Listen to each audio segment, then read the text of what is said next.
Baik, assalamualaikum warahmatullahi wabarakatuh. Selamat pagi, calon siswa-siswi SMA 9 Pandeglang. Pada hari ini kita akan membahas tentang materi kesadaran berbangsa dan bernegara. Baik, perkenalkan dulu, nama Bapak ini adalah Edi Juardi sebagai Wakasek Humas. Namun dalam hal ini akan membawakan materi tentang kesadaran berbangsa dan bernegara. Tentu di era globalisasi ini kita ketahui banyak tantangan bagi negara kita. Namun kesadaran berbangsa dan bernegara sudah selayaknya rakyat dan pemerintah untuk bersama-sama memberikan pemahaman bagi rakyatnya terkait dengan khususnya kaum muda. Pemerintah ikut bertanggung jawab mengemban amanat untuk memberikan kesadaran berbangsa dan bernegara bagi warga negaranya. Bila rakyat bangsa Indonesia sudah tidak memiliki kesadaran berbangsa dan bernegara, maka ini merupakan bahaya besar bagi kehidupan berbangsa dan bernegara yang mengakibatkan bangsa ini akan jatuh ke dalam kondisi yang sangat parah, bahkan jauh terpuruk dari bangsa-bangsa yang lain yang telah mempersiapkan diri dari gangguan bangsa lain. Namun demikian, mengingat kondisi bangsa kita sekarang merupakan salah satu indikator bahwa negara bangsa Indonesia di negara ini telah mengalami penurunan kesadaran berbangsa dan bernegara. Hal ini bisa kita lihat dari berbagai daerah sering bergejolak, diantaranya tawuran antara warga, perkelahian pelajar, ketidakpuasan terhadap hasil pilkada, perebutan lahan pertanian maupun tambang, dan lain-lain. Kesadaran berbangsa dan bernegara mempunyai makna bahwa individu yang hidup dan terikat dalam kaidah dan naungan di bawah negara kesatuan Republik Indonesia harus mempunyai sikap dan perilaku diri yang tumbuh dari kemauan diri yang dilandasi keikhlasan dan kerelaan bertindak demi kebaikan bangsa dan negara Indonesia.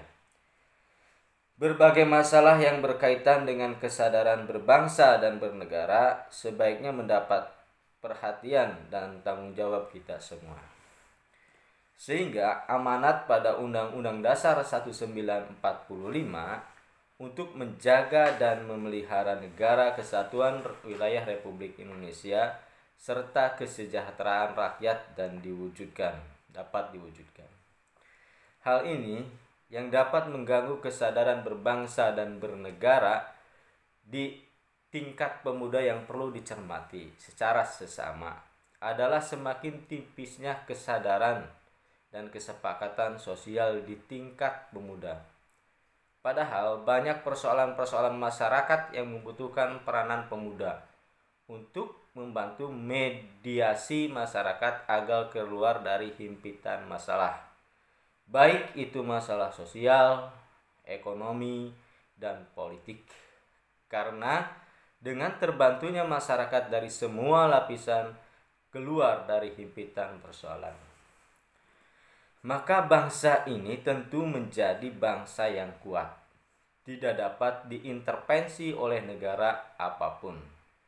Karena masyarakat itu sendiri yang harus disejahterakan dan jangan sampai mengalami penderitaan. Di situ, pemuda telah melakukan langkah-langkah konkret dalam melakukan bela negara. Kesadaran bela negara adalah di mana kita berupaya untuk mempertahankan negara kita dari ancaman yang dapat mengganggu pertahanan negara kita, dari ancaman yang dapat mengganggu kelangsungan hidup bermasyarakat yang berdasarkan atas cinta tanah air. Kesadaran bela negara juga menumbuhkan rasa patriotisme dan nasionalisme di masyarakat. Upaya bela negara selain sebagai kewajiban dasar juga merupakan kehormatan bagi setiap warga negara yang dilaksanakan penuh kesadaran penuh tanggung jawab, dan rela berkorban dalam pengabdian kepada negara dan bangsa. Keikutsertaan kita dalam bela negara merupakan bentuk cinta terhadap tanah air kita. Para peserta MPLS SMA 9 Pandeglang tahun ajaran 2020 tahun 2021, tentu saja di sini kita juga harus memahami tentang nilai-nilai bela negara yang harus lebih dipahami penerapannya dalam kehidupan masyarakat berbangsa dan bernegara. Antara lain, yang pertama adalah nilai cinta tanah air. Negeri yang luas dan kaya akan bersumber daya ini perlu kita cintai. Kesadaran bela negara yang ada pada setiap masyarakat didasarkan pada kecintaan kita terhadap tanah air kita. Kita dapat mewujudkan itu semua dengan cara kita mengetahui sejarah negara kita sendiri, melestarikan budaya-budaya yang ada, menjaga lingkungan kita, dan pastinya menjaga nama baik negara kita. Yang kedua adalah nilai-nilai kesadaran berbangsa dan bernegara.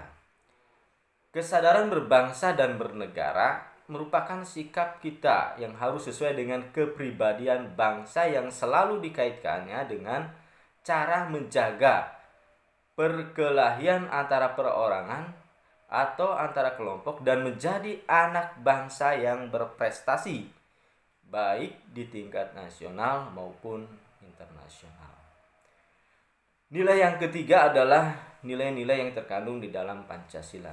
Tentu kita sudah ketahui bahwa Pancasila merupakan ideologi kita, warisan dan hasil perjuangan para pahlawan.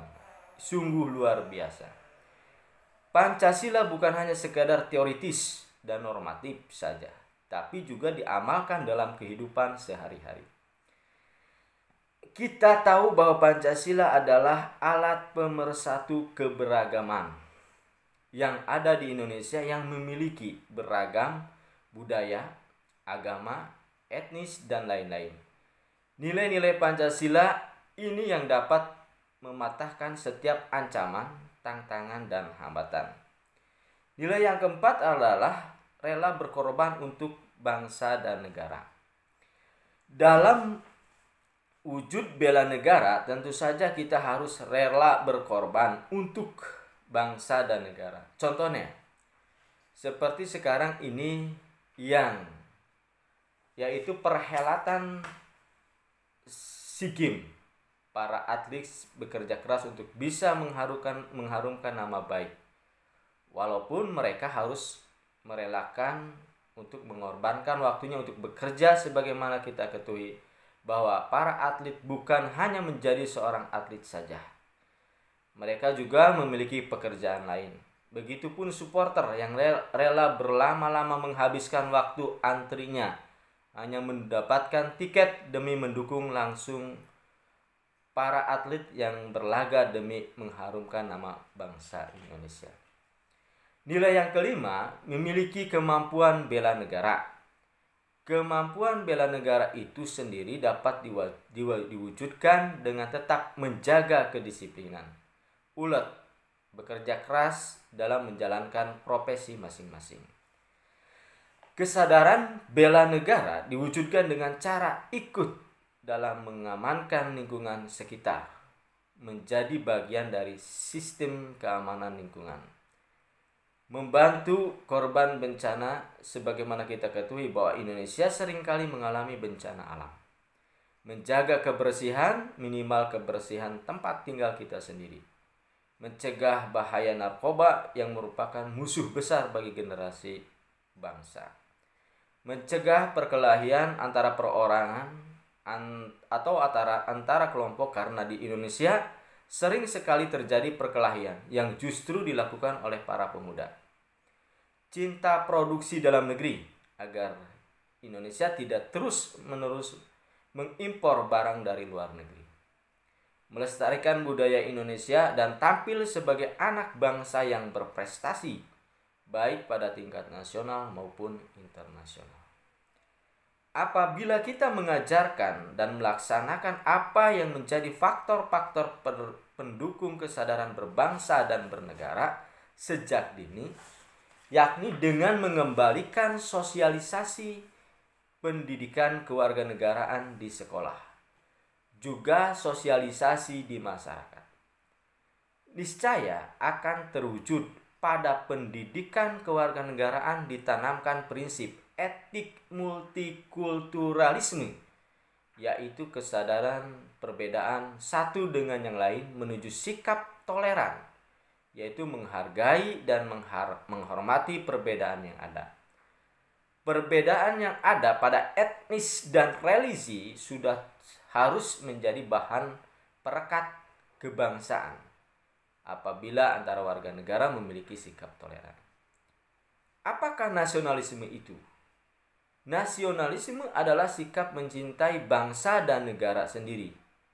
Adapun nasionalisme itu terbagi menjadi nasionalisme dalam arti sempit, yaitu sikap mencintai bangsa sendiri secara berlebihan sehingga menganggap bangsa lain lebih rendah kedudukannya.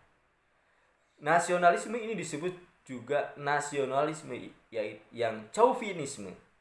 Contoh Jerman pada masa Hitler.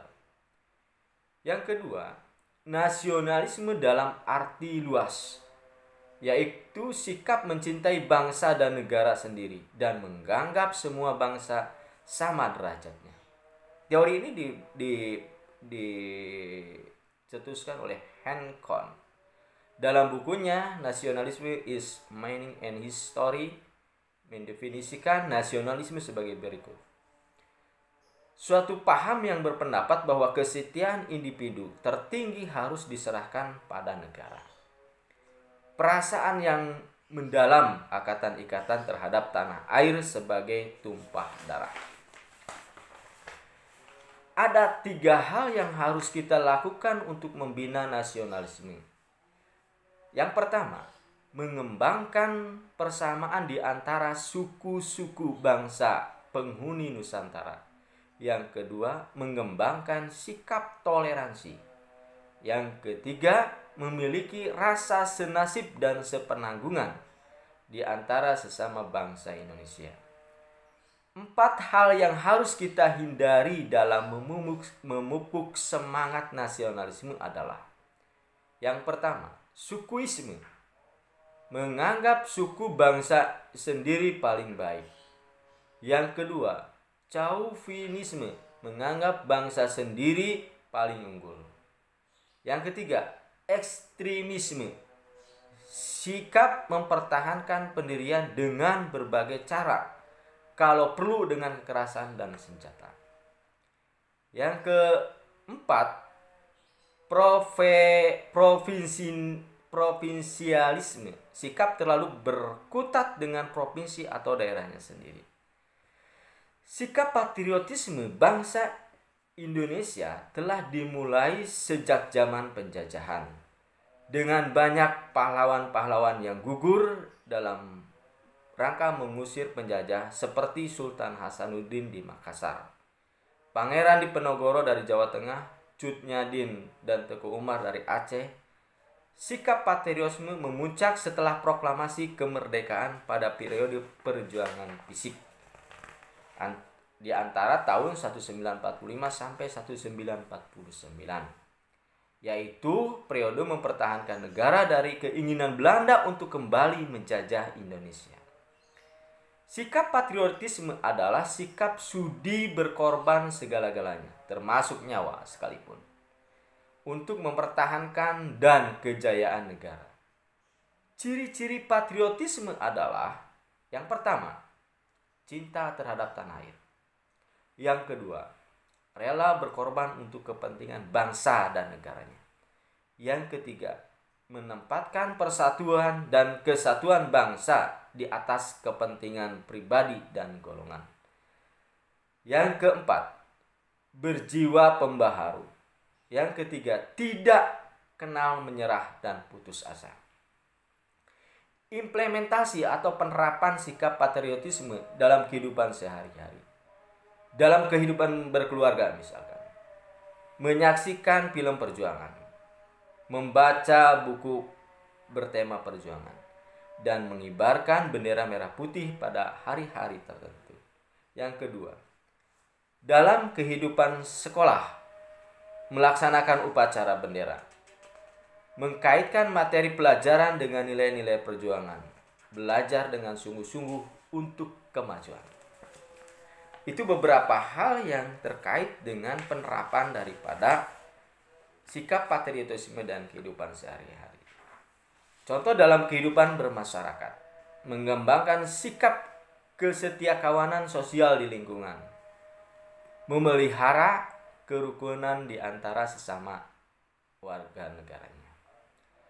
Dalam kehidupan berbangsa misalkan, meningkatkan persatuan dan kesatuan, melaksanakan Pancasila dan Undang-Undang Dasar 1945, mendukung kebijakan pemerintah, mengembangkan kegiatan usaha produktif, mencintai dan memakai produk dalam negeri, mematuhi peraturan hukum, tidak main hakim sendiri, menghormati dan menjunjung tinggi supremasi hukum, menjaga kelestarian lingkungan. Itu saja yang bisa saya sampaikan di dalam kegiatan MPLS ini. Mudah-mudahan materi ini bisa bermanfaat bagi kita semua. Terima kasih. Saya akhiri. Wassalamualaikum warahmatullahi wabarakatuh.